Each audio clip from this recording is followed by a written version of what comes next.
Cuando me digáis. Ya, vale. Bueno. Vamos a hablar por el micrófono porque así se queda grabado. Vale. Bienvenidos a la quinta y última conferencia del ciclo político sobre la cuestión nacional. A los que hayáis venido a todas, pues habréis visto diferentes puntos de vista. Y hoy tenemos con nosotros a Jorge Puello, que es diputado de la Junta Aragonesista y conforma el grupo plurinacional. Es difícil, ¿eh? Vale. Es el grupo plurinacional de Sumar. Y nada, pues si me permites te presento un poco para que te conozca. Vale. Jorge nace en Fonz, vive en Fonz, que es un pueblo de Aragón, y importante, su lengua materna es el aragonés, y es por esto que empieza a hacerse conocido en redes sociales entre la juventud aragonesa, con proyectos como el noticiario en aragonés, que pues, nos contaba un poco las noticias de lo que pasaba en nuestra región en esta lengua, que pues ahora está en debate en el Congreso, que luego hablaremos sobre eso y tal. Ha sido colaborador en programas de la televisión autonómica como Charri Charran y Escampar la Boira, que es un late night que presentaba en aragonés, que ha entrevistado a gente tan conocida como Juanjo el de Oté, o cuando no era tan conocido, o bueno, también a Alex Rodrigo, a Saif, a la Ronda de Voltañazo, entre otra gente. A la pegatina. A Paco Pil. A Paco Pil. Y bueno, en primer lugar, a mí me gustaría hablar un poco sobre el aragonés, que es como por lo que te empiezas a hacer conocido, hablar cómo está ahora mismo la situación de la lengua a nivel de legislación, cuál es el lugar que tiene la lengua en los colegios, porque yo escuché una entrevista tuya que te hicieron en Aragón Televisión el Día de las Lenguas Maternas, que tú decías, claro, a mí me dan la oportunidad en el colegio con 10 años de ir a una clase de aragonés a las 5 de la tarde un viernes, y pues yo con 10 años yo me quiero ir a jugar a la plaza. Entonces, ¿cuál es la...? Bueno, pues primero de todo, muchas gracias por convidarme. Yo creo, si te parece, la mejor forma de hablar de esta primera parte, si quieres, del aragonés, luego en aragonés, para que veáis que se entiende perfectamente, para que veáis que es una lengua que es bastante fácil.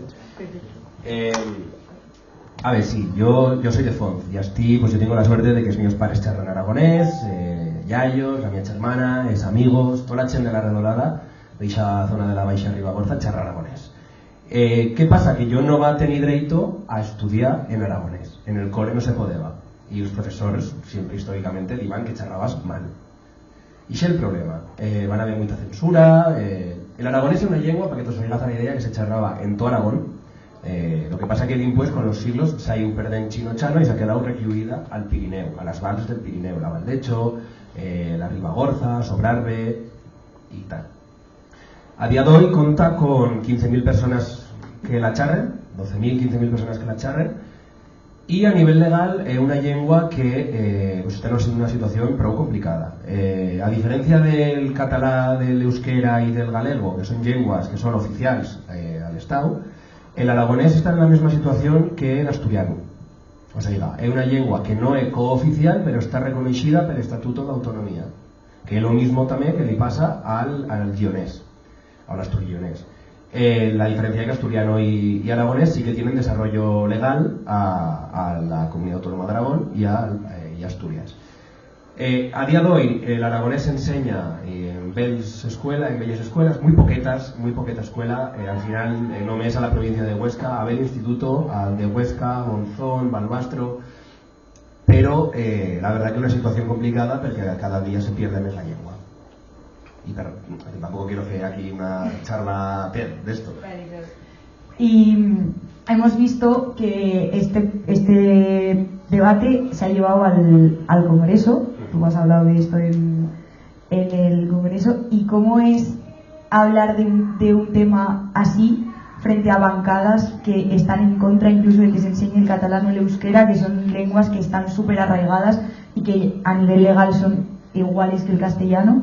¿Cómo es enfrentarte a eso o a esas miradas? Bueno, a nivel legal más o menos parecidas al castellano. O sea, habría como 3 niveles y sería el castellano, catalán, euskera y galego, y asturiano y aragonés. Y después otras tantas. La única diferencia entre asturiano y aragonés y el catalán, euskera y galego es la ley. La única diferencia es la legal.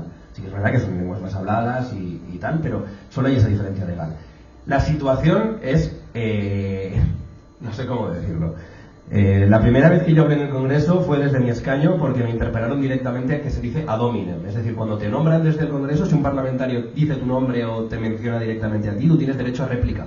Lo dice desde el reglamento. Yo justo el día de antes me había leído un poco el reglamento, como soy de derecho un poco friki, me había leído el reglamento y en el artículo 71.2 dice, si te nombran directamente tú puedes contestar. Total, me nombraron directamente Pepa Millán de Vox y dije yo, espérate, aguántame el cubata. Y ya directamente pues salí y dije, que el tema de las lenguas además, y lo hice en aragonés. Claro, hubo mucho ruido, hay tanto ruido cuando hablas desde el escaño y desde tribuna que no te oyes. O sea, no te oyes. ¿Sabéis cuando te ponen estos cascos que parece que que te oyes doble con eco y tal? Es exactamente lo mismo. Yo tenía toda la bancada de Vox detrás escupiendo insultos y tocando y tal y no sé qué. Y claro, pues es que tú tienes que mantener un discurso que tenga una cierta coherencia. Es la primera vez que hablas, está Pedro Sánchez ahí, Feijóo aquí, a Abascal lo tengo a 1,5 metros. Quiero decir, claro, impone mucho. Poco a poco cada vez impone menos. Lo triste de esto es que cada día te acostumbras más. O sea, quiero decir, a mí ya el hablar con algunas personas que yo desde crío veía o que hace muchos años veía y tratarlas ya como si fueran uno más es duro, pero, o sea, quiero decir, es duro que te acostumbres. Digo, hostia, qué cosa más... Son personas todo al final. Claro. Y entonces sí, pero defender el aragonés ha sido muy importante, sobre todo para que se considere que tenga el mismo rango y que se pueda usar en el Congreso igual que el catalán, el euskera, el galego o el castellano, que se puedan usar con normalidad. No hemos llegado a ese punto, se ha conseguido mucho, pero bueno, es una gran primera victoria. Claro, supongo que es difícil, además cuando en tu propio gobierno autonómico están echando por tierra todo el trabajo que se había conseguido, están negando muchísimas cosas históricas de nuestra comunidad. Y a nivel de la población aragonesa, ¿cómo se recibe ese noticiario en aragonés o ese referirse a la población en aragonés? A ver, pues el primer programa de la historia que hicimos, que fue Charrin Charrán, fue un programa sobre todo para que la gente de los diferentes valles donde se habla el aragonés se diera cuenta también de que era una lengua que era uniforme, que había una comunidad de hablantes, era muy para ese sector, más que nada, para toda la gente que había aprendido aragonés. Después con el noticiario, de repente, no solo en Aragón, sino muchísima gente de fuera, de Cataluña, del País Valencià, de Asturias, de Galicia, que decía, ostras, existe una lengua que es el aragonés. Mucha gente, incluso aquí habrá gente que no sabe que esa lengua existía. Y luego con Escampar la Boira lo que conseguimos es que mucha gente a la que la lengua le da completamente igual, pero lo único que quiere es ver una entrevista de La Pegatina, de Galder Varas o de Sojai, se pone la entrevista, uno habla en castellano y yo les contesto en aragonés, y teníamos también a Andrés Llena que lo hacía en catalán de Aragón, y se come una entrevista, y lo haces transversal y sin ningún tipo de problema, con una conversación normal como la que tengo yo en mi pueblo y sin ningún problema. Entonces eso se consiguió afianzar mucho. ¿Qué pasa? Pues que llega un momento también en el que en el 2023, a principios creo que fue, hay elecciones autonómicas y aquí nosotros vemos cómo hay un retroceso muy grande de las políticas que se están llevando a cabo en materia lingüística. Se censura muchísimos temas culturales, periferias, lingüísticos, todo lo que cultural está teniendo el tema de harinera, del folk, o sea, todos en el acuerdo de gobierno lo que llevaban era PP y Vox, todos esos rasgos eliminarlos. Había un plan por la españolización y no solo eso, sino que toman el control de Aragón Televisión, el presentador de las noticias de la mañana era un ex miembro del Partido Popular de Valencia, la dirección no es nombrada por concurso de la tele, sino que se nombra directamente. Es decir, es un control absoluto de todo lo que se gestiona y de todo lo que se consume en Aragón. Claro. Y ahora que nos hemos metido un poco más en política, ¿cómo empiezas tú en Chunta? ¿Cuál es tu recorrido hasta política hasta llegar a donde estás? Porque a mí personalmente me sorprendió cuando dijiste, me presento a las nacionales por Zaragoza. La verdad que fue una calentada. Pero yo lo veía Yo sinceramente no lo veía, lo vería más a largo plazo. Pero claro, tú tienes de repente un gobierno autonómico que tú llevas trabajando desde que tienes uso de razón por la cultura de tu tierra, por los paisajes de tu tierra, por los derechos en tu tierra, en Aragón, y de repente dices, me daban muchas dudas en presentarme, pero cuando ves que está pasando todo eso, es como que las dudas se aplacan y en ese momento es muy fácil dar el paso, porque ves que si no vas, si no haces algo, das un paso más, todo lo que has conseguido se puede ir a pique. Pero independientemente, yo llevo militando en Chunta ya 13 años, o no sé si tantos, igual 12 años. Es decir, yo siempre había estado en el movimiento cultural, medioambiental y de todo, pero en ese momento sí que decidí dar el paso. Pero ya te digo, yo aragonesismo llevo viviendo desde que tengo uso de razón. Y la Ronda de Montaña, y Xorray, y mi padre en el coche con los discos, y mi padre también se presentó en el año 2000 con la Bordeta, cuando la Bordeta salió al Congreso. Es decir, o sea, yo el aragonesismo también lo llevo muy en vena desde hace mucho tiempo. Claro, yo también. Vale, y tú te presentas a las elecciones, te presentas a las nacionales o sea, ¿cómo crees que sería el modelo perfecto de organización territorial, que al final es un poco pues también lo que estamos hablando? ¡Wow! Vaya cambio de... ¿Qué modelo territorial crees que sería el más positivo para que todos pues esa histórica de comunidades de primera, de segunda, que eso se estabilizase un poco, que hubiese un mejor reparto de los servicios? Claro, aquí hay una posición que es que yo, como dice el presidente Azcón de Aragón, dice: yo no quiero que haya comunidades de primera ni de segunda, vamos a hacerlas todas de tercera. Esa es su forma de vivir, es su forma de ver la política y decir: no, aquí el centralismo, y los catalanes no, los vascos no, y nosotros tampoco. Es decir, los igualamos a todos por abajo. Yo lo que pretendo es igualarlos a todos por arriba. Es decir, yo lo que quiero es que mi tierra tenga los mismos derechos que pueden tener en Euskadi, en Cataluña, que podamos decidir sobre los recursos que tenemos en Aragón, y que si queremos poner un hospital en Alcañiz, nosotros, porque al final tenemos unas necesidades diferentes. Quiero decir, en Aragón caben 7 Euskadis, 6 comunidades de Madrid. O sea, solo las comarcas de Jacetán y Alto Gállego, Sobrarbe y Ribagorza son todo de Euskadi. Entonces, es un territorio muy denso, con muy poca población, y tiene que tener una política bastante diferente en algunos temas. Al final, el construir carreteras es mucho más caro en Aragón porque son más largas. Es que no tiene más. Es que muchas veces es simplemente eso. ¿Qué pasa? Que aquí hay muchas formas de abordar el tema de no sé cómo decirlo, del soberanismo en diferentes partes del Estado. Un punto de aproximación podría ser el regionalismo básico, que viene a reivindicar la tierra y ya está, sin ideología. Pero hablando de la izquierda, desde la izquierda hay 2 modelos, creo, diría, más que nada. Un modelo clásico, que era el que estábamos acostumbrados hasta los 70, 80, 90 y principios de los 2000, que era un modelo nacionalista clásico. ¿Y por qué era clásico? Porque era un modelo en el que se primaba y se ponía por encima de todo la identidad frente a otra realidad. Y lo que estamos viendo en los últimos años, que el primero que dio ese paso fue el Sinn Féin en Irlanda, era que de repente el Sinn Féin estaba ganando elecciones hablando de vivienda, hablando de derechos sociales, hablando de construir cosas para la gente o dar servicios a la gente menos favorecida. Daban por hecho el modelo de identidad, es decir, el sistema identitario lo daban por hecho, no reivindicaban un modelo nacionalista de confrontación en el que yo fundamento mi nacionalismo en una identidad que confronto frente a otros. No, eso, la identidad la dan por hecho, cada cual que entienda su identidad como quiera, su identidad territorial. Pero nosotros, dando por hecho esa identidad, lo que queremos es construir soberanía. Por eso hay que diferenciar, creo, entre nacionalismo y soberanismo. Y yo me identifico como soberanista porque al final lo que yo pretendo es lo que te digo, como estaba diciendo, el Sinn Féin al final habla de vivienda, habla de la gente, habla de las personas, habla de construir un modelo, o el BNG, que fue después, que ya lo acabamos de ver los buenos resultados que ha tenido en Galicia, o Bildu, que también ha tenido buenos resultados, en este caso más sería Eusko Alkartasuna. Ese sistema de lo que está hablando es de que tú construyes soberanía para la gente, no para la nación. Es decir, no confrontas la nación. Tú construyes soberanía y lo que haces es ir municipio a municipio trabajando. Que nadie se crea que ahora se ganan elecciones con campañas de marketing. Se puede ganar alguna, con campañas de marketing, pero lo que vemos son oscilaciones muy grandes. De repente estás aquí y al día siguiente estás aquí. Si en cambio tú construyes un movimiento soberano empoderando a la gente, si le das la soberanía esa a la gente, tú puedes crear estructuras que al final sean partidos sólidos, amplios y sólidos, como en Galicia, como en Euskadi.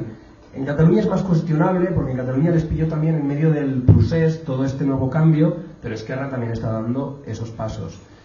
Independientemente, el modelo que podría tener el Estado dentro del soberanismo, cabe todo.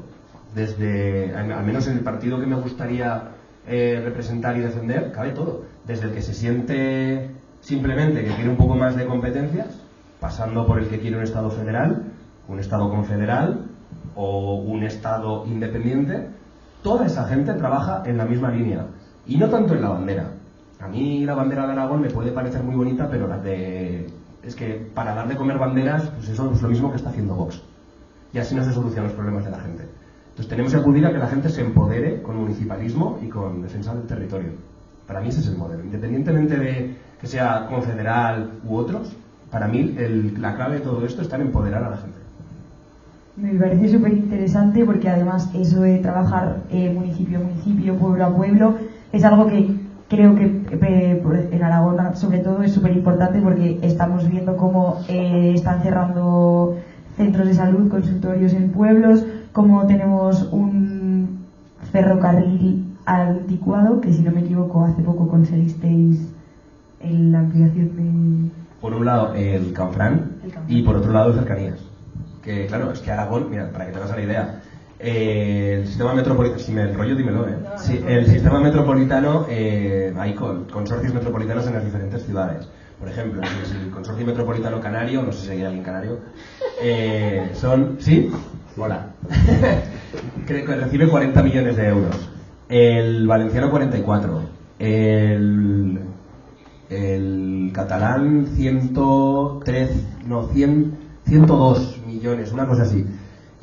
O 113 millones. Y el madrileño 140 millones. ¿El de Zaragoza cuánto recibe? 0. ¿Por qué? Porque son decisiones políticas. Eso son diferentes ayudas. He oído un jodón. Son diferentes pues decisiones políticas por peso político, porque yo creo que uno de los problemas del sistema es que parece que en el sistema de comunidades autónomas el que no llora no mama, por decirlo triste y llanamente. Yo lo veo que es un sistema muy desigual. Quiero decir, si ahora mismo el PNV tiene peso, puede negociar para ellos la competencia de ferrocarriles y una dotación económica. Si Junts tiene peso, puede pedir no sé qué. ¿Qué pasa? Que yo veo que hay dos partidos políticos que son profesionales de la política, como el Partido Popular y el Partido Socialista, que lo que hacen es mover el tablero hacia un lado o hacia el otro para ellos intentar mantenerse en el poder, y luego hay eso mismo pero territorial. Es decir, territorialmente vienen partidos que son los que al final cambian las mayorías. No nos olvidemos que Aznar pactó con Convergencia y Unió. Esto hay veces que se nos olvida. Por ejemplo, la Mili se eliminó porque Aznar lo pactó con Convergencia y Unió. O sea que tampoco es una cosa que sea muy rara que se pacten unos y otros. ¿Y qué pasa? Que después hay excepciones, momentos puntuales en los que el sistema pues tiene una fuga, como fue Podemos, como ha sido yo creo que incluso Vox, o como puede ser después movimientos populares como Sumar. Pero no es un sistema que garantice que todas las comunidades autónomas reciban lo mismo y que sea igualitario. Es un sistema pues que es muy duro para muchas comunidades autónomas que no tienen ese sentimiento o esa reivindicación propia. Pero es importante estar allí. Claro, un sistema que al final no garantiza, no es un sistema garantista de todos vais a tener unos mínimos, porque al final pues eso yo creo que todos lo vivimos, o aquí en el colegio mismamente lo vemos, porque de repente yo me quiero ir a mi casa y tengo un tren, pero otra persona sí quiere ir a la suya y tiene tren, avión, autobús, y le traen en burra si quiere. Entonces pues eso yo creo que ha sido muy interesante hablarlo. Y ahora vamos a cambiar un poco de tendencia y vamos a hablar un poco de las izquierdas en Aragón, porque bueno, os pongo en contexto. En las últimas elecciones municipales en Huesca se presentaron 4 partidos de izquierda y ninguno de los 4 consiguió el 5% para entrar en el concello, en el ayuntamiento. ¿Cómo crees que crees que se podría dar una unión de izquierdas? Porque al final unas de las izquierdas eran más aragonesistas, otras eran como Podemos, que es más un partido nacional. No sé, ¿cómo ves esa unión de izquierdas en Aragón? Lo que pasó en Huesca fue paradigmático de toda la división de la izquierda del Estado. En el Congreso fue de lo primero que hablamos del paradigma de Huesca. Es decir, tenemos a Chunta Aragonesista con un 4 y pico por ciento. El límite es el 5 para entrar. Chunta Aragonesista, 4 y pico por ciento. Ganar Huesca, 4 y pico por ciento. Alianza Verde Podemos, 4 y poco por ciento. ECU, 4 y pico por ciento. Entre todas sumaban casi un 20%. Un 20% es una locura a nivel de tal y como está la izquierda en muchos territorios. En Huesca es una ciudad de izquierdas. Y está gobernando ahora mismo el PP y Vox por culpa de no saber llegar a un acuerdo y de ponerse en un acuerdo para poder gobernar. Y al final tú tienes si tú te miras programáticamente, el 90% de las cosas son las mismas. Las reivindicaciones en muchos casos son muy pequeñas. En algunos otros casos son egos, son personas, son diferencias que no son políticas. Entonces, esto que pasó en Huesca pasa lo mismo en Zaragoza. En Zaragoza se presentó Chunta, Podemos, Zaragoza en Común, y en ese primer momento Aragón existe, que luego ya se demostró porque igual era tan de izquierdas pactando los presupuestos con Vox. Pero había 4 partidos que estaban consiguiendo voto de izquierdas. Hubo una división tremenda y solo entró Zaragoza en Común, que ahora en las últimas encuestas que ha salido del Heraldo, que ojalá un poco con pinzas, también te digo, no salen otra vez. Es decir, el único futuro de la izquierda aragonesa y de la izquierda aragonesista es el construir en común, el poder construir un proyecto conjunto, el encontrar un foro donde se pueda construir un partido o movimiento, sea un nombre, sea una coalición, sea unirnos todos. No es importante la fórmula final, pero lo importante es construir un partido o movimiento que sea una herramienta de transformación para toda la gente aragonesa. Un partido o movimiento que represente a esa gente que salimos en las manifestaciones de Palestina, que salimos en las manifestaciones contra la unión de estaciones por Canal Roya, que salimos en defensa del territorio y contra las macro-renovables, que estamos en el 8M. Es decir, un partido que está claramente diferenciado del PSOE, que sí que está, por ejemplo, a favor de Canal Roya. Entonces, hay un montón de gente que siente esa pulsión, que siente que es necesaria esa unión, y yo creo que es imprescindible que encontremos puntos de acuerdo para trabajar. Todos, te digo. O sea, desde Chunta Aragonesista, a Zaragoza en Común, a ECUO, a Alianza Verde Podemos, a toda la gente que está por ahí, y Izquierda Unida. Yo creo que tenemos la posibilidad de construir y tenemos sobre todo el deber de dar una respuesta a la gente. No podemos hacer que la gente pierda el voto. Estoy bastante de acuerdo, y además ahora mismo que hay un montón de movimientos de gente joven por el territorio y por la verdad, Zara, que se ríe ahí. Entonces pues eso, y hablando también un poco de lo que has dicho de las energías Canal Roya, los pantanos que tenemos ahí para vender, antes de ayer hiciste la intervención en el Congreso en contra del trasvase del Ebro. Los que vinisteis el otro día a la proyección del documental de La Bordeta pudisteis ver que ya en su día él en el Congreso consiguió, hizo también por parar ese trasvase, y actualmente el discurso vuelve a estar sobre la mesa porque pues partidos de aragoneses, partidos que están en el gobierno de Aragón lo vuelven a sacar, vuelven a poner el debate sobre la mesa. Entonces me gustaría que explicases un poco en qué consiste el trasvase, por qué el trasvase es negativo. Voy a intentar resumir muchísimo, ¿vale? El trasvase, lo que primero que hay que decir es que es ilegal. No se puede hacer. Existe la Directiva Marco del Agua que impide las transferencias entre cuencas. Es decir, no se puede hacer un trasvase de la cuenca hidrográfica del Ebro a otra. No lo permite Europa. Es imposible. Lo segundo que hay que decir es que económicamente sería imposible también. Hay muchos informes científicos que se redactaron en el momento en el que La Bordeta se opuso al Plan Hidrológico Nacional de Aznar, y los informes de los propios ministerios nombrados por Aznar eran negativos. Decían que no se podía hacer medioambientalmente, económicamente, etc.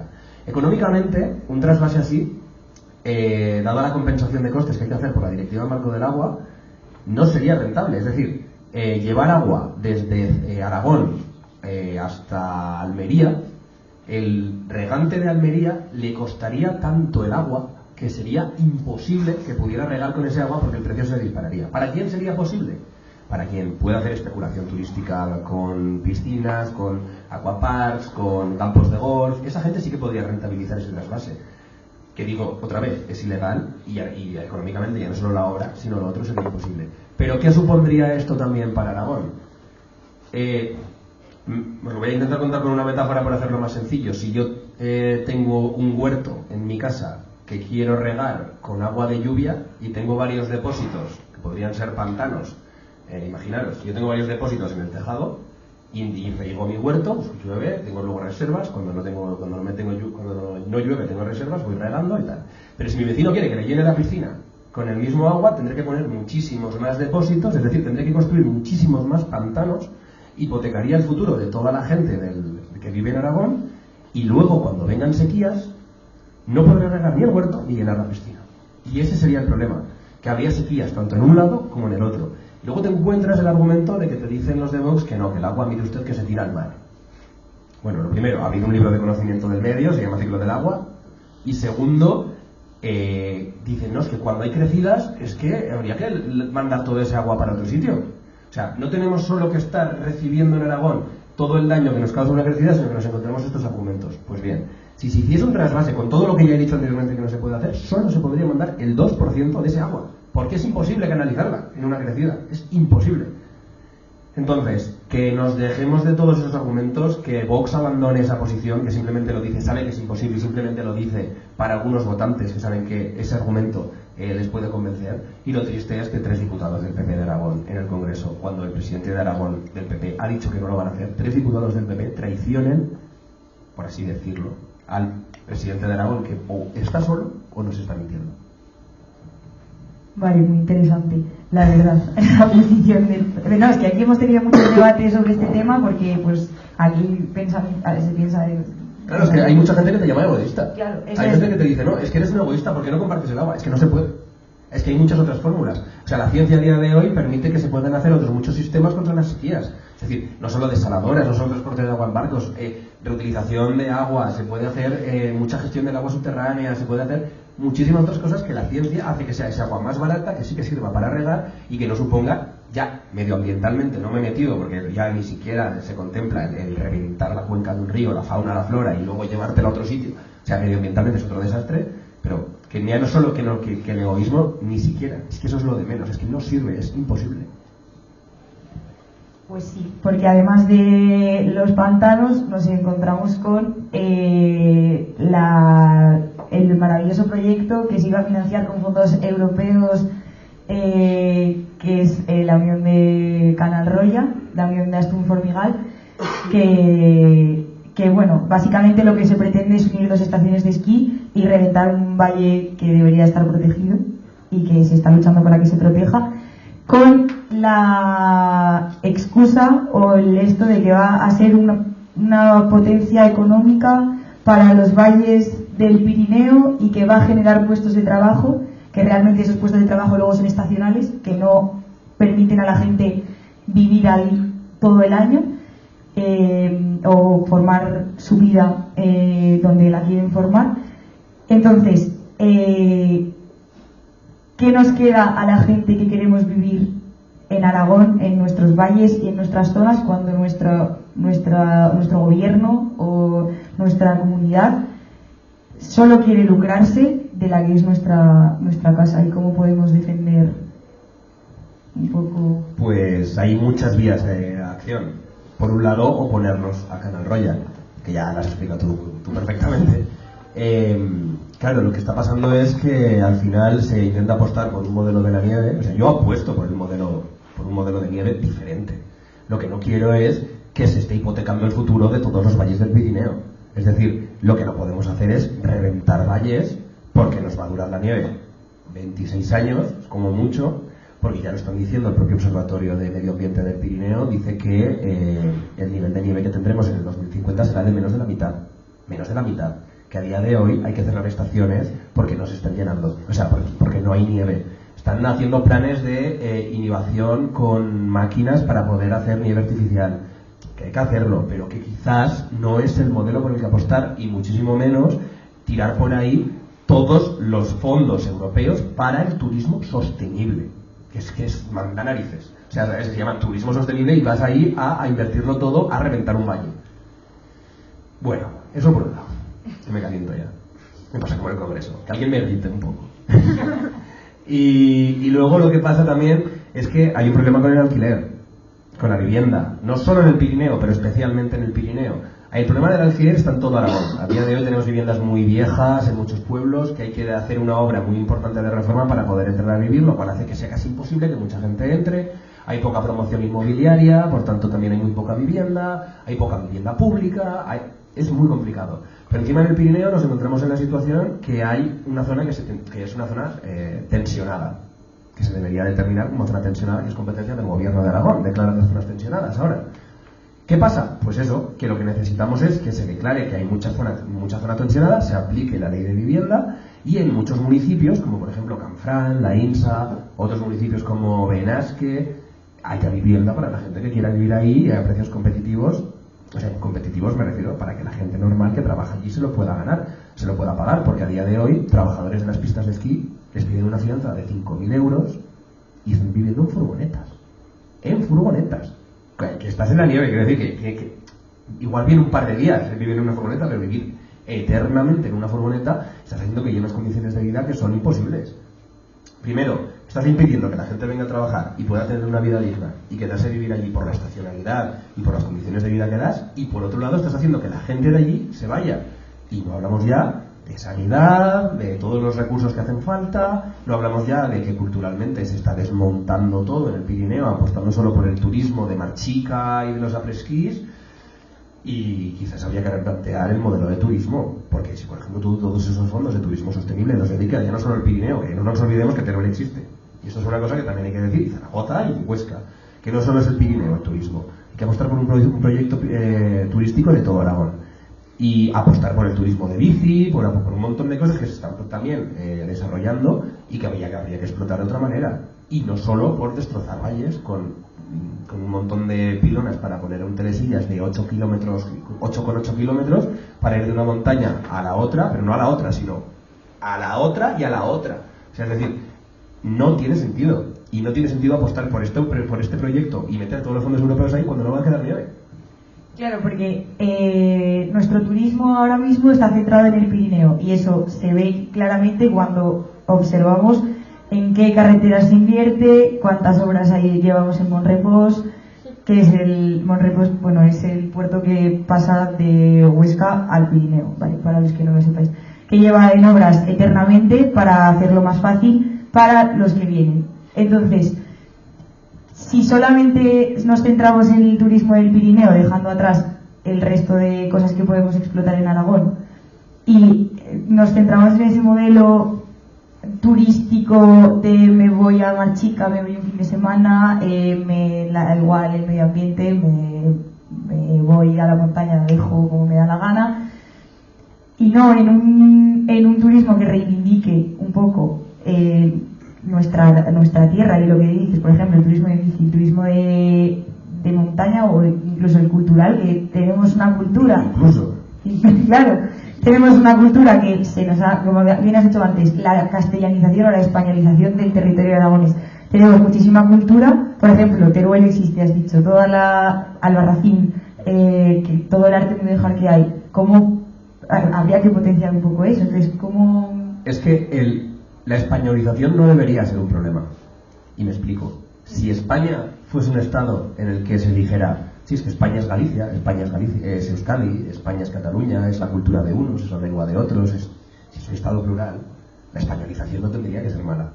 El problema es que no estamos viendo eso. Lo que estamos viendo es que la política que impera es una política de asimilacionismo cultural. Es decir, esta es la cultura buena, esta es la lengua buena, esto es lo que tenéis que imponer en Aragón. En aragonés no se puede hablar, eliminamos todas las ayudas, el catalán de Aragón no se puede hablar. En el propio franquismo se atomizaba la lengua, se decía que eran unos paletos, se le pegaba a la gente, se censuraba, se echaba de las clases. O sea, quiero decir, y posteriormente en la democracia se hablaba de la PAO y la PAPIP. Quiero decir, lenguas aragonesas propias del Aragón Oriental y lenguas aragonesas propias del Pirineo y el Prepirineo. Ni siquiera te dan la unidad de lengua, te dicen que eres lenguas y luego te dicen que tienes un nombre que ni siquiera reivindica lo que realmente era. Es decir, es una situación en la que utiliza la lengua como arma política. Y eso es lo que no puede ser. La lengua es transversal.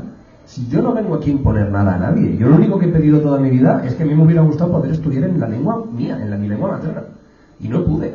Y a mí me gustaría que todo aquel que quiera aprender aragonés en Aragón pueda hacerlo, sin imponerlo a nadie. Porque hay muchísima gente que me dice, ostras, es que me encanta el aragonés, me hubiera gustado aprenderlo, pero es que ahora no tengo tiempo. Claro, tienes 25 años, tienes un trabajo que estás precarizado completamente, tienes una vivienda que no puedes pagar, y encima te vas a poner a aprender aragonés. Pues quizá no. Quiero decir, mucho interés tienes que tener tú, y hay gente que lo hace. Pero entonces, tú mételo en el colegio, porque si tú lo que estás haciendo es enseñar una lengua más, estás dando muchas facilidades para aprender francés, italiano, otras muchas lenguas que al final son muy comunes. Mis dos profesoras de francés del instituto hablaban aragonés. ¿Casualidad? No lo creo. Hay muchas formas gramaticales iguales, vocabulario igual, con el italiano igual. Es decir, la negación en aragonés, no n'y pas, en francés, il n'y a pas.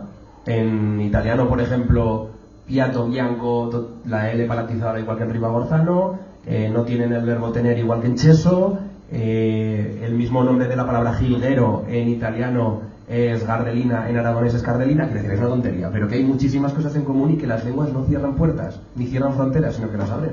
Y ese es el problema, que no lo entendemos.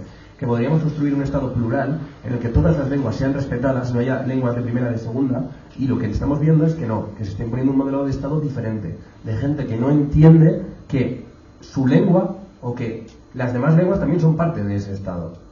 Es decir, lo que vemos es una política que parece que vayan con miedo, como si quisieras imponer algo, cuando es lo contrario. Estamos viendo cómo se están perdiendo esas lenguas.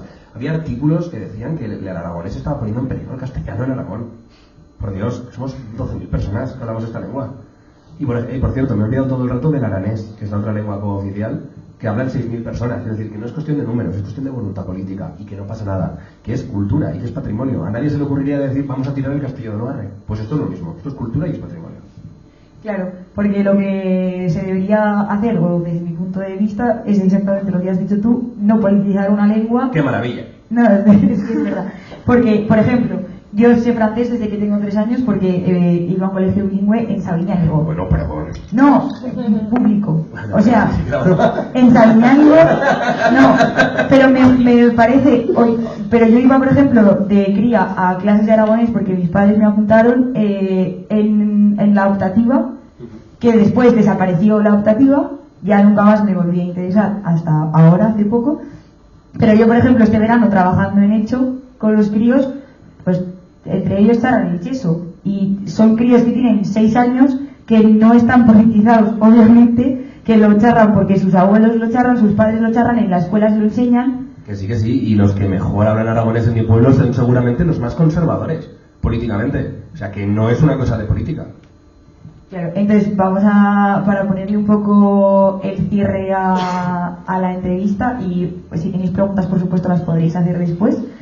Pues si quieres decir algo para cerrar o lo que sea, básicamente nos queda muy claro que lo que se busca o lo que se quiere es una reivindicación de lo que no nos han dejado hacer durante tantos años porque se nos ha silenciado y porque se nos ha convertido en una región de segunda, y que no queremos regiones de segunda, queremos que todas sean de primera.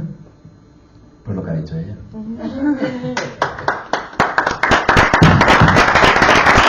Muchas gracias por venir. Y si alguno tiene alguna pregunta, ahora es el momento de que preguntéis. Yo tengo alguna. Pues Adelante. espera, que te doy el micrófono.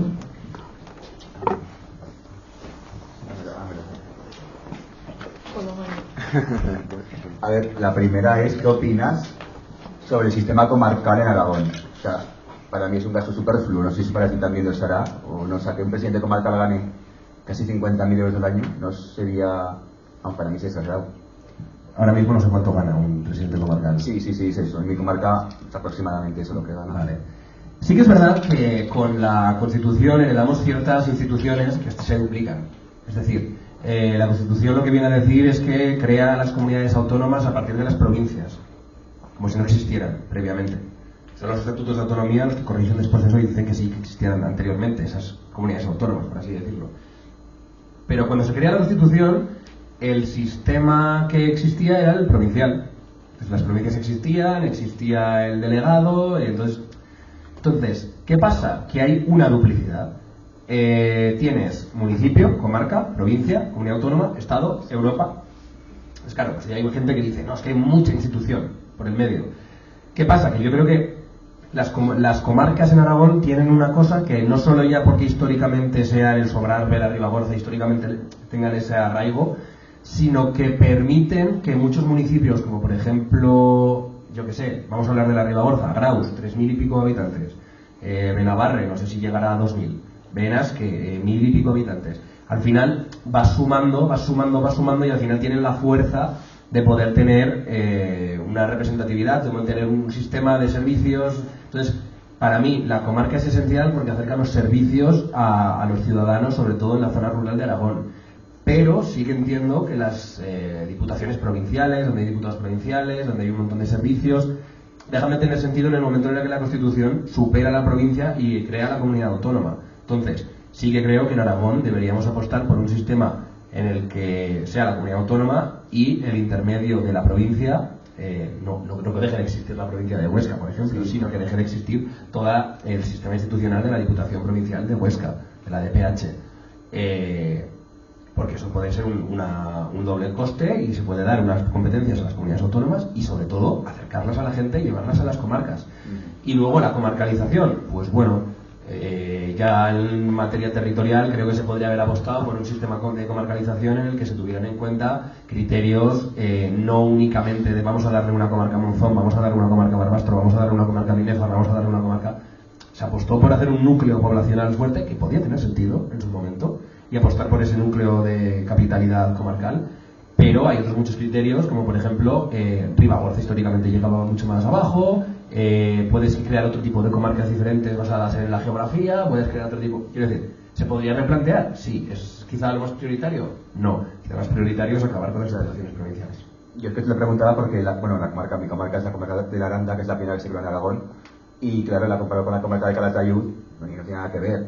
O sea, lo que tiene Calatayud aquí no llega, o sea, no, ni llega ni llegará. Te quiero decir, como que veo mucha desigualdad también entre comarcas. ¿De qué pueblo eres? De Mercedes-Pisola. Ah, vale. ¿Lo conoces? Conozco gente de Brea. Claro, sí, de Brea, Aragón. Vale, perdón. ¿A quién conoces? Ah, vale. Eso después Esto está es- grabado. Vale, pues gracias por la pregunta. Sí, es verdad, es muy diferente. Entre Comunidad de Calatayud es una de las más grandes, que era antes otra provincia incluso, Sí. y Aranda. Sí, ya está. ¿Alguien? Preguntas, por favor. No, más interesante que esta no va a haber ninguna, yo creo. Luego te cuento quién conozco. Sí, por favor, siguiente. Gracias. Bueno, yo no soy de Aragón, pero me ha parecido muy interesante esta intervención. Muchas gracias. Pero quería preguntar sobre un tema un poco más general, el tema del modelo de Estado y la cuestión del federalismo. A mí la idea de descentralización, de total de soberanía, me parece muy interesante. Y claro, la capacidad de autogobierno que eso genera, de participación democrática, pues claro, son unas posibilidades que evidentemente pues me resultan bastante atractivas, sobre todo desde un proyecto de izquierda, ¿no? Que al final viene a ser darnos de medio de gobernarnos nosotros mismos. Pero lo que me preocupa un poco es que cuando hablabas de dotar de soberanía, esa soberanía está muy ligada a recursos materiales, ¿no? Hablabas de construir carreteras, de construir hospitales y bueno, por la distribución territorial de España, por nuestra historia, evidentemente hay zonas más productivas y menos productivas. Y también creo que de forma evidente tiene que haber cierta solidaridad entre regiones, entendiendo que bueno, que no es que sean unas mejores que otras y por eso son más productivas, sino que bueno, hay razones mucho más complejas, históricas, y que debe superarse ese tipo de desigualdades. Pero claro, para esa solidaridad entre regiones hace falta una coordinación más allá del nivel local y al final decidir políticas que afecten a todos y que tengan un mecanismo común o que se doten de recursos nacionales comunes y no de cada área, al final lo que hace es tender un poco al centralismo. Más bien sería esa pregunta de qué mecanismo o qué ideas crees que pueden llegar a resolver o a mitigar esa tensión que hay entre la necesidad de solidaridad entre los distintos territorios de España y esa propuesta no federal de autogobierno que engarza muy bien con la izquierda y con las distintas identidades que hay en España. Es una pregunta súper interesante. la verdad. Casi tanto como la de las comarcas. No, pero sí, la pregunta es muy buena. Y lo que, por ejemplo, hemos visto en la historia del Estado español es que con el franquismo que se apostó por el centralismo, no existía esa solidaridad. Vimos cómo se crearon 4 polos de industrialización en todo el Estado. Hubo una despoblación salvaje. Por ejemplo, Aragón se vio despoblada hacia Barcelona o hacia Euskadi, se fueron algunos. Mucha gente vino aquí a Madrid, otra gente se fue a Galicia. 4 focos de industrialización. Y luego, además, la villa y corte alrededor de todo lo que creció Madrid. Es decir, el centralismo no creo que genere esa solidaridad. Entonces, ¿creo que hay que apostar por la confederalidad? Yo creo que sí. Yo creo que al final hay que intentar eso. Pues, no tanto el hablar de carreteras o el hablar de lo que sea. Yo simplemente digo es empoderar a la gente. Es decir, darle a la gente la capacidad de acercarle el poder y con ello acercarle la democracia. Porque cuanto más cerca esté el poder de la decisión final, de la última de la persona, más cerca esté el poder, más democrático va a ser ese poder. Más real, más informado. O sea, conozco mucho mejor yo los problemas de Aragón que otro diputado que sea de otro sitio. O conoce mucho mejor los problemas de Javier, ella, que yo, que soy de otro sitio. Entonces, apostar por el municipalismo es apostar también por la confederalidad, es apostar por la democracia. Y es poder dotar de recursos propios a esa gente para que al final pueda construir ese sistema que ellos entiendan. Es decir, que pueda apostar por un sistema, por ejemplo en Aragón, pues ecologista, en el que no se explote el Pirineo, que pueda apostar por un sistema en el que yo quiera tener una sanidad pública, porque en Aragón a los pueblos no llegan la sanidad muchas veces, hay que trasladarse a otros sitios. Igual en Aragón es más interesante hacer transporte a demanda para poder transportar personas a cabeceras comarcales, al hospital o al centro de salud que corresponda. Es decir, ese es el tema. Y luego, ¿cómo se construye esa solidaridad entre todos? Que es un poco por donde va la pregunta. Pues eso ya hay diferentes modelos. Pues te puedes fijar en el modelo, por ejemplo, alemán, que es un estado federal, o te puedes fijar en el modelo británico, que es un estado confederal, o en el estadounidense, que es federal también, pero es federal de verdad. No es como el español, que el español es federal entre comillas, es federal para algunas cosas. Y aquí sí que hay un desequilibrio muy grande entre las diferentes comunidades autónomas. Pero precisamente lo que me da a mí es una situación como la estadounidense, ¿no? En la cual, claro, el federalismo sí que había, ahora la sociedad estadounidense es mucho más compleja, ¿no? Pero sí que había en la idea de los fundadores de Estados Unidos una cercanía del gobierno con la gente, que perfecto, me parece muy bien, una idea, claro, interesantísima, pero no veo realmente una solidaridad entre los distintos estados. Veo desigualdad territorial, veo incluso competencia fiscal, que al final es un poco lo que se promueve, por ejemplo, sin más lejos, desde aquí, desde Madrid, es el modelo que se quiere llegar, de vale, sí, autonomía sí, pero autonomía para la competencia fiscal, para competir entre nosotros. Ese es el miedo que tengo y no veo claro cómo se podría evitar. Sí, también te pasa a nivel europeo. Por ejemplo, Irlanda está haciendo competencia desleal con el resto de estados. Irlanda llegó a acuerdos fiscales con Apple, por ejemplo, en el que Apple pagaba el 0,0004% de los impuestos en Irlanda, y eran los impuestos de toda la zona euro, del norte de África, de India, de un montón de sitios. ¿Y esto por qué se permite? Pues porque la soberanía en esa materia es una soberanía estatal. ¿Qué pasa? Que eso va contra el derecho de la competencia europeo. Bueno, pues es decir, al final siempre te vas a encontrar este tipo de competencias que tengo entre unas comunidades y otras. ¿Qué pasa? Pues que ahora mismo España, el Estado español, está muy desarrollado en algunos polos y muy poco en otros. Hay comunidades autónomas que a duras penas tuvieron un proceso de industrialización.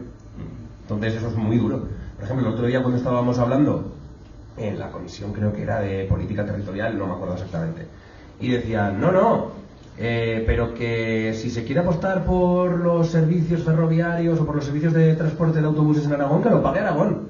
Y es como, no te equivoques, el que ha causado este desequilibrio territorial no ha sido Aragón. El que ha causado este desequilibrio territorial fue en los años 60, que se fue todo el mundo.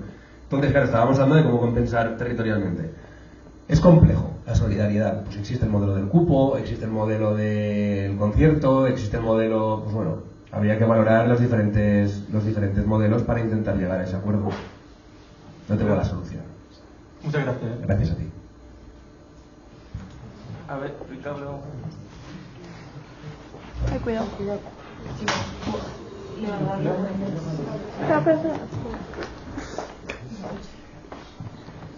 Nada, que mi pregunta es en relación a eso que hablabas antes de la empoderación de Aragón.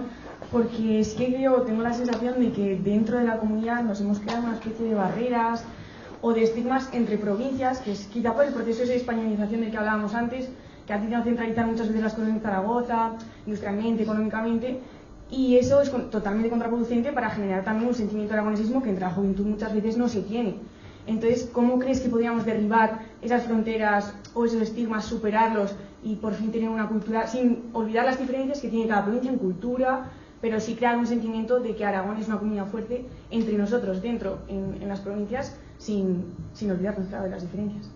Gracias. Pues es otra pregunta muy buena, me está sorprendiendo, bueno, no me está sorprendiendo, o sea, no tenía ninguna duda de que van a ser todas buenísimas, pero es una pregunta muy buena y siempre se habla de que el aragonesismo parece que se construye sin Teruel, de que no se tiene en cuenta Teruel, y que cuando se habla del aragonesismo todo el mundo mira el Pirineo y qué bonito y la lengua y no sé qué. No, o sea, Aragón es mucho más que el Pirineo y más que incluso la lengua. O sea, el aragonesismo al final es una cosa que además está viéndose ahora últimamente muy, no sé cómo decirlo, existe una pulsión entre la gente joven diferente a la que he vivido yo hace unos años o a la que se ha vivido previamente. Ahora mismo hay muchos grupos de música que reivindican Aragón, hay una unión a la hora de defender los macroproyectos, hay una unión a la hora de defender una serie de cosas, una lucha cultural que parece que revive ese aragonesismo. Pero ¿qué hay que hacer con Zaragoza? Que creo que este es un poco el gran debate. Yo creo que hay que hacer muchas cosas. No puede ser que nos fijemos en el centralismo de Madrid y no nos acordemos del centralismo de Zaragoza. Y no es una cuestión que se diga o que haya que decir como a la contra y contra Zaragoza, que es lo que parece que dicen algunos, de reivindicar Huesca contra Zaragoza, reivindicar Teruel contra Zaragoza. No, es Zaragoza quien se tiene que dar cuenta también de que la universidad pública igual hay que ir sacándola más de la propia ciudad, que hay que hacer campus en otros lugares, Jaca, por ejemplo, o que no solo hay que llevárselo a la Almunia, o que no solo hay que llevárselo a Huesca alguna cosa y a Teruel alguna cosa, que hay que llevárselo por todo el territorio. Y hablo de la universidad, como te puedo hablar de expandir el sistema de cercanías, por eso era tan importante el tema de cercanías, porque no todo tiene que acabar en Zaragoza. Yo, por ejemplo, o cualquier persona que viva en el medio rural aragonés, al final, la bolsa de la compra, es decir, la cesta de la compra de una persona que vive en el medio rural aragonés siempre va a ser más alta que la que vive en Zaragoza. Porque te vas a tener que trasladar a Zaragoza, y pasa con todas las provincias del Estado, también muchas otras. Te vas a tener que trasladar a Zaragoza, vas a tener que comprar un piso o alquilar una habitación en Zaragoza, vas a tener que ir el transporte siempre a Zaragoza, la gasolina con el precio que está vas a tener que ir a Zaragoza, llevar a un hijo a estudiar a Zaragoza es mucho más caro, es decir, todo es más caro si vives en el medio rural aragonés. Entonces, Zaragoza debe intentar trabajar por la reindustrialización de todo el territorio, por dar servicios en todo el territorio, y porque si no, en muchas zonas del territorio están como en la pescadilla que se muerde la cola. No hay sanidad y no hay vivienda, por tanto no viene gente, y por tanto cada vez hay menos gente, y por eso no hay sanidad y no hay vivienda, y cada vez me cuesta más. O cuando estoy hablando con los diferentes responsables de transportes del Ministerio de Transportes, que te dicen, no, es que, claro, es que llevarle cercanías a Quinto de Ebro igual no se puede. ¿Por qué? Y dicen, no, porque no hay índice, ¿cómo lo llaman? Que no hay índice de masa crítica. No hay suficiente gente. Digo, cago, por eso hay que llevar cercanías, para que la gente llegue y pueda trabajar y pueda tener una vida digna. Ya, pero es que no hay suficiente gente. Y bueno, pues metemos un tren menos, ya, pero entonces ¿para qué metes cercanías? Si vas a meter un tren menos. Claro, y es como la pescadilla que se muerde la cola, pero con esto y con todas las cosas. Entonces cuesta muchísimo. Y hace falta también que tengamos, y yo creo que, viendo que el Senado no funciona, porque es un sistema, el Senado lo hemos sacado, pero no funciona. O sea, el Senado lo podrías quitar mañana y no pasaría nada. Porque la idea era que hubiera representación territorial. Yo creo que hay que apostar por votar representantes políticos que vayan a defender los intereses de su tierra al Congreso también. No solo por ir ya por tema ideológico, que también. Pero como el Senado no funciona, que es la Cámara de Representación Territorial, hay que llevar también al Congreso a gente que defienda territorialmente los lugares, porque si no estamos polarizando en 4 sitios la sociedad española. No sé si te he respondido. Sí, más o menos. Sí. ¿Más o menos? Bueno. A mí me acabo de dar cuenta de la pregunta que me has hecho y me he enrollado que flipas. ¿Quién más quiere preguntar algo? Yo tengo una última, pero vamos. Pues del mismo. La línea 2 del tranvía de Zaragoza. Ojo, esa. Estamos yendo a los scripts. ¿Qué? O sea, si te parece bien, si lo ves viable, sí. Económicamente también. Claro. Pero conecta muy poco a Zaragoza. A mí no me conecta. ¡Ah! ¡Ese era el problema! Ahora lo entiendo. sea, al final el crear una línea de transporte a ver, primero, el consorcio Santa Isabel, claro que hasta Santa Isabel llegaría. Primero, lo que he dicho, además me alegro de haberlo dicho, el Consorcio Metropolitano de Zaragoza recibe 0 euros. Primero, si se financiase desde el Estado, se financiaba echando leches. Si hubiese política y se pudiese reclamar políticamente al Estado. Segundo, conectaría a mucha gente para que pueda trabajar en la otra línea. Es decir, hay una línea que cruza así, haz la otra que cruce así.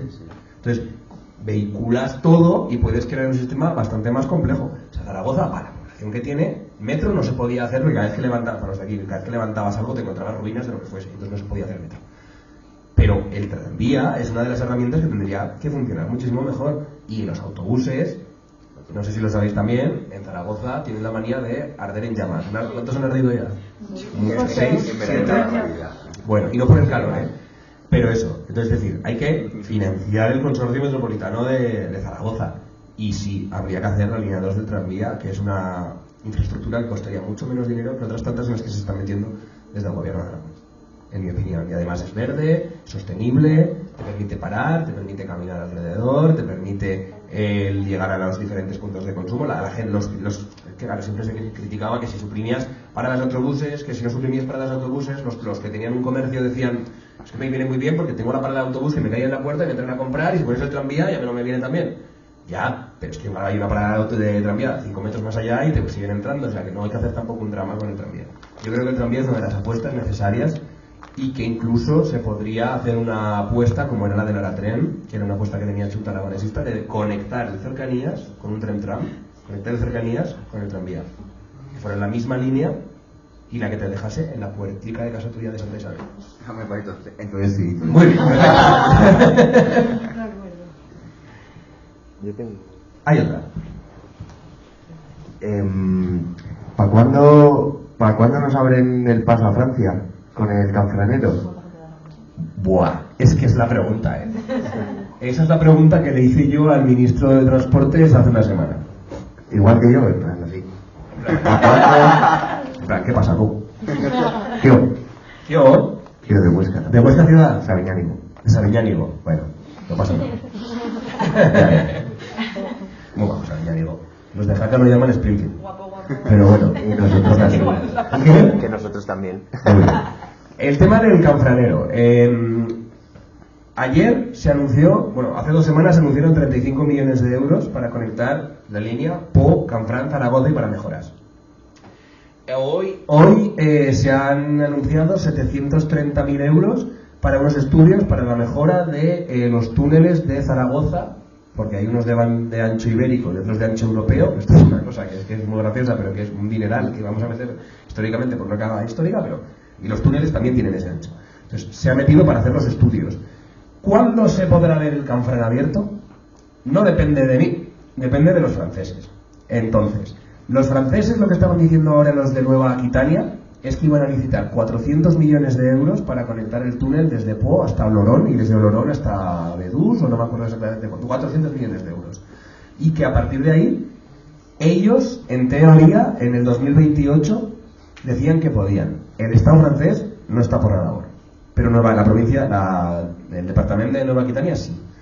Entonces, 2028 podría ser una de las cifras que se barajaban. El límite, según la Unión Europea, en una pregunta que hizo Puyalón, es 2050. Y espero que antes. Y yo espero, sinceramente, que ese es el límite. Y yo voy a estar impulsándolo, como estamos haciéndolo hasta ahora, para que sea 2028 o como mucho 2029. Pero ya te digo, puede estar todo acabado en la zona aragonesa y que en la zona occitana no haya nada. Entonces, claro, no depende tanto de ti. Pero claro, si conectas, pues ya conectaría Zaragoza con Canfrán, pero no, la idea es que se puede abrir más. Y yo soy de los que tiene fe. Hay gente en el Ministerio de Transportes que no tiene ninguna. Hay gente que sí. Pero hay gente en el Ministerio de Transportes que no está por la labor y hay gente que sí, también. Entonces, pues ahí hay que seguir empujando y seguir haciendo obras, mejoras, hasta que desde Francia también lo vean factible. Como te digo, desde Nueva Aquitania ahora lo ven. Antes no, ahora sí. Y luego, más allá de el hecho de que funcione, que muy bien es un tren que funciona, que es útil, no sé qué, también hay que reivindicar un poco la historia, porque esos túneles los hicieron gente explotada, presa por la dictadura franquista. que les metían en barracones, les tenían picando, y yo creo que... Pero porque los túneles estaban antes, ¿eh? Sí, y los puentes se mató gente eso sí. a cascoporro. Eso sí. Sí, también. Que no solo el tren, que también hay que conocer la historia, que nuestros Claro. padres han bajado aquí a Madrid a estudiar con el Canfranero. Tal cual. Sí. Y luego además la rehabilitación de la estación, que se hizo intentando mantener la esencia lo más parecida posible, etcétera. Pero bueno, pues nada, eso. Bueno, Por mi parte, total voluntad de poder abrirlo y de seguir trabajando ahí. ¿Y un hotel? ¿Por qué un hotel en la estación? Para que pueda ser... Es que aquí está el problema. La estación es de 1929. Entonces había que encontrar algún modo de que se pudiera reconstruir y mantener el estado original de alguna forma lo más posible, la más cercana posible, y que a la vez, es que es lo que hay que hacer con los proyectos, que pueda financiarse de alguna forma. Entonces, hay gente que dice, no, se ha vendido a Barcelona. No se ha vendido nada. Lo que se ha hecho es dar una concesión durante un tiempo para que una empresa lo pueda explotar. Entonces, pues ese es el negociado. Entonces, pues si puede ser Barcelona el que lo explote y que va a ser quien también lo mantenga, tal, y al final el gobierno de Aragón recibe todo ese dinero también por la concesión, pues bueno. ¿Había que hacerlo de 5 estrellas? No lo sé. Yo ahí no me meto, pero había que financiarlo de alguna forma y era el único proyecto viable y no se puso ningún otro proyecto encima de la mesa y dijeron, pues para adelante. Muchas gracias. Gracias a ti, hombre. ¿Alguien más quiere preguntar? Sí. Hola. Bueno, que muchas gracias por venir y también a Cristina por organizar esta charla, ¿no? Que es un lujo que sale de Aragón en Madrid. Nada, pues yo te quería preguntar que, bueno, de esta cienciación de la que hemos hablado y tal, que no sé si tú estás notando como que esté yendo como en progreso de generación en generación, porque has comentado un poco que pues que ahora la juventud ahora no es la misma que tu juventud, pero eso, yo he notado que bueno, yo soy de Zaragoza y sí que es verdad que mi familia siempre me ha inculcado mucho pues viajar por Aragón en general, bueno, de familia y tal.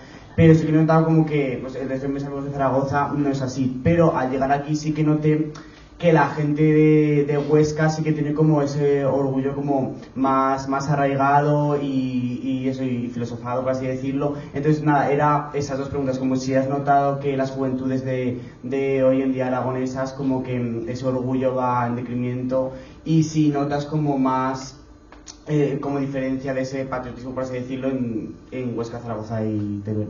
Pues es otra pregunta muy buena. Los que no os he dicho que es buena también son buenas, son todas buenas. Parece que igual me he dejado alguna por decir que es buena, pero no, ha estado todo mal, estoy flipando, o sea, muy bien. Pues es interesante porque yo creo que en Huesca cada día hay más aragonesismo y en Zaragoza cada día menos. ¿Por qué? Tengo mis teorías. Y si quieres te las cuento. Claro. El tema medioambiental en Huesca se ha reivindicado de una forma diferente. La defensa del territorio también. En la existencia de la lengua también es importante. No sé cómo decirte. O sea, yo creo que en muchos sitios de Zaragoza, como Calatayud, incluso, u otros sitios más pequeños también. Pero es la propia Zaragoza ciudad la que creo que es que está yendo a menos aragonesismo. ¿Por qué? Bueno, pues porque somos también tenemos una ciudad en la que creo que tenemos la mayor densidad de militares por habitante, en la que viene mucha gente, pues quizá con ideas un poco más, no sé cómo decirlo, más conservadoras, en las que se impone un modelo en el que se pretende ser como Madrid, en el que tú ves a Natalia Chueca intentando ser Ayuser todo el rato, y lo dijo ella literalmente en el discurso, dijo, queremos ser más como la Madrid de Ayuso, y dices, hostia. Que reivindiques un modelo así, que te reivindiques que en Madrid, que te reivindiques como una provincia sin importancia, es muy triste, es muy triste. No sé, yo creo que el tema de los militares por un lado, el tema de la derechización por otro lado, y la confrontación con Cataluña siendo adalid del españolismo, o sea, como el promotor del españolismo desde Zaragoza contra Cataluña, o contra los vascos, o contra, pero no reivindicando lo propio. Entonces por eso tiene tanto éxito ese discurso, por ejemplo, que tenía Lambán o que tiene Azcón. Y de las semillas que plantó Lambán recoge frutos ahora Azcón. Y de ese trabajo de... Además lo decía Galván, dice, Aragón ha sufrido un proceso de españolización del que yo no reniego en absoluto, palabras textuales de Azcón, o sea, de Galván. ¿Y por qué lo dijo? Pues no lo sé. Pero le regalaba palabras en aragonés a la RAE, que esto se hace, o sea, se dice, no, estas palabras que se dicen en Aragón son hechas en español. Y le regaló un libro al rey y dices, pues no lo sé, yo creo que hemos cambiado mucho. O sea, tú imagínate lo que el del Parse contra Contento hace en la transición, hubo una manifestación enorme el 23 de abril para reivindicar la autonomía. Enorme, toda Independencia llena de banderas de Aragón. Y había una pulsión aragonesista de la cual Zaragoza era la base.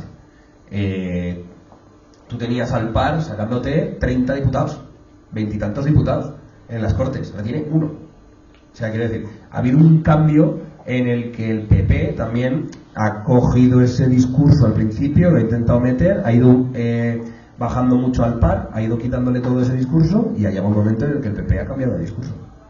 Y también ha pasado. Entonces, son muchos factores. Y yo creo que sobre todo esos dos son los principales. Independientemente, pues que no pasa nada, que cada cual que sienta lo que quiera, pero que para reivindicar la tierra también hace falta un poco de dar ejemplo. Entonces también ahora hay mucho movimiento en Zaragoza y fuera, sobre todo, pues, por ejemplo, Tronada, que es una organización que está moviendo festivales, que está intentando hacer cosas, nos juntamos los de Diana Artieda. Hay grupos, lo que decía, grupos de música, hay actividades culturales, temas de la lengua, que estuve yo ahí. Bueno, pues hay muchas iniciativas que parece que vuelve a haber esa gente joven que reivindica una cosa diferente a lo que se reivindicaba antes. Y bueno, nada, sin más, eso. Que yo creo que sí que hay esperanza, o sea, en ese sentido sí. Muchas gracias A ti. Una cosa que es un poco cambiar de tema, pero ¿cómo es salir de un pueblo chiquitico de Aragón y de repente llegar al Congreso de los Diputados y enfrentarte a todo eso, además en un ambiente como es la política y como es la política española ahora, y de repente, bueno, quieras que no, pues también es, no sé, cumplir un sueño, pero es alcanzar una meta muy alta y viniendo de unos orígenes quizá bastante distintos al de mucha gente, de todas las personas que componen el Congreso? Pues sí, mira, mis abuelos eran agricultores y su mundo llegaba a 15 kilómetros a la redonda. Ellos irse a Barbastro era el acto del año, quiero decir. Mi mundo hasta los 13 años llegaba hasta Monzón. Yo no había bajado a Zaragoza apenas, había ido alguna vez a Huesca, quiero decir, y quizá eras más libre en aquellos momentos en los que tu mundo era tan pequeño. Luego me fui a estudiar a Monzón, me fui a estudiar a Zaragoza, luego me fui a estudiar a Bilbao, el máster, y luego llegas aquí. Pero sí que tienes una visión muy diferente de la que puede tener una persona que es casta, por así decirlo. O sea, mis padres, mi madre es profesora, mi padre era empleado de banca y ahora está jubilado. Y al final, no sé, sabes muy bien lo que quieres y sabes muy bien a la gente que defiendes. Y eso es lo único que no puedes perder nunca. O sea, sé de dónde vengo y sé a dónde voy, que decía Violadores del verso. Y yo creo que eso es esencial y creo que también se nota. Y cuando te pones delante de un tío como Abascal que te llega a las 8 menos 10 de la tarde y tú llevas desde las 8 de la mañana allí y encima te viene con recochineos y con cosas así, pues se nota. O cuando haces un careo con alguno del PP y te gritan y te dicen, tú sabes qué es lo que estás defendiendo porque lo has vivido. Porque yo antes de meterme en política yo he trabajado de camarero. He trabajado de reportero de Aragón Televisión cobrando 900 euros de lunes a domingo. He trabajado de cuenta ajena como abogado cobrando 1000 pavos al mes. Como abogado, después de pensarme yo que iba a ser la hostia con pan y cebolla, todo aquello.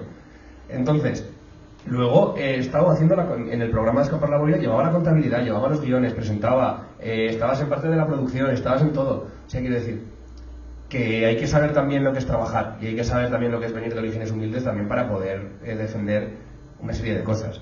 Y quiero decir, todo el mundo puede defenderlas independientemente de dónde venga. Tampoco voy a venir yo de humilde porque he tenido la vida hecha y solucionada por mis padres siempre también cuando lo he necesitado.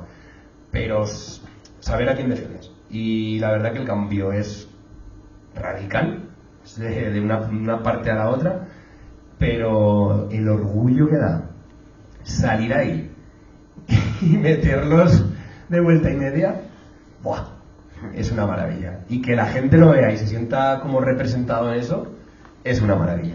Y yo creo que pocas veces me he sentido más orgulloso en mi vida que el otro día después del debate del trasvase. Porque es defender eso, defender a tu gente y defender tu paisaje. A ti. ¿Hola?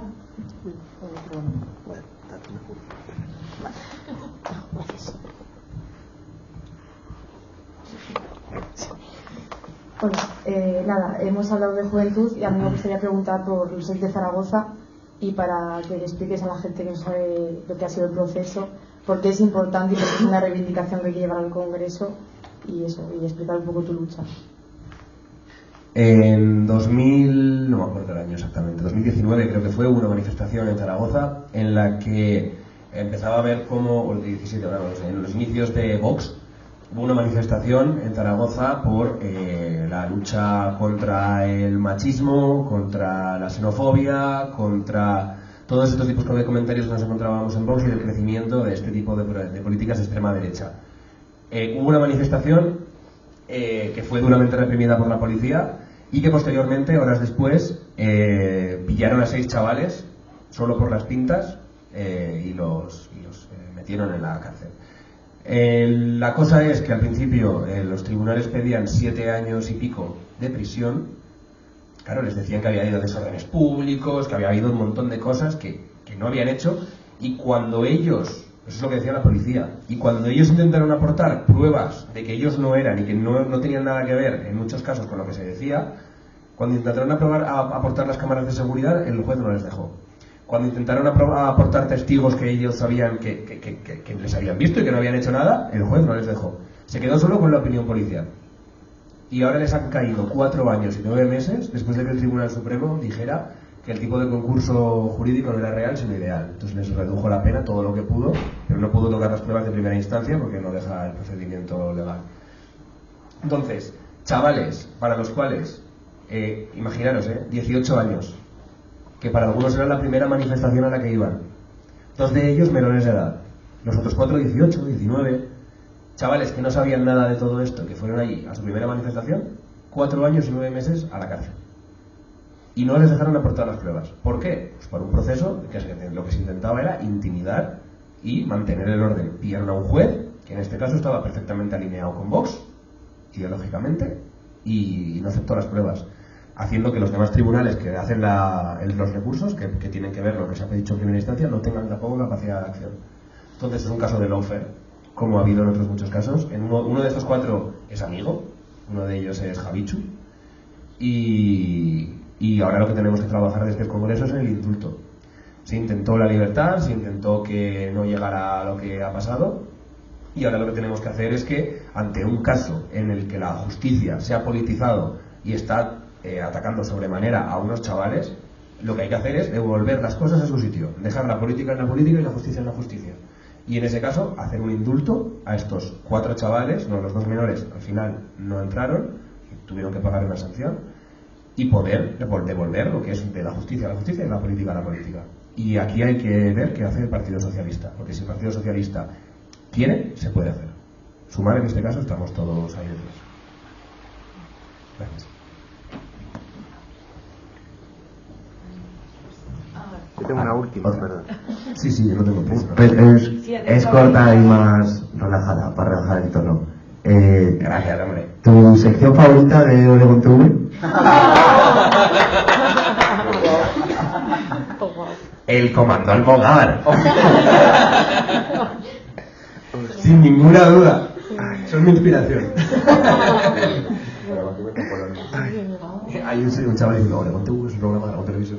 Aquí se ve, aquí llega a verse. Ostras. Flame el tuyo, pues. José Miguel Yete. Obvio. Bueno, vale. ¿Hay más? Bueno, Sí, ese número que está Vale. bueno, yo voy a decir que he hecho mucho de menos ver Oregon TV con mis hermanos los sábados por la noche. Que como la van a ver luego, pues se lo... Vale, pues ya vamos a acabar. Pues muchísimas gracias a Jorge por venir, bueno, a ti. Gracias a vosotros por invitarme. Y a todos los que habéis venido, porque yo no me esperaba tantísima gente, a toda la gente de Aragón sobre todo que ha venido, que mucho más ameno, y que ojalá esta voz que hemos puesto hoy aquí en valor, pues todos los que hemos hablado y hemos intervenido, pues actuemos y podamos conseguir que nos escuche pues todo el mundo. Y nada, gracias a todos. Gracias.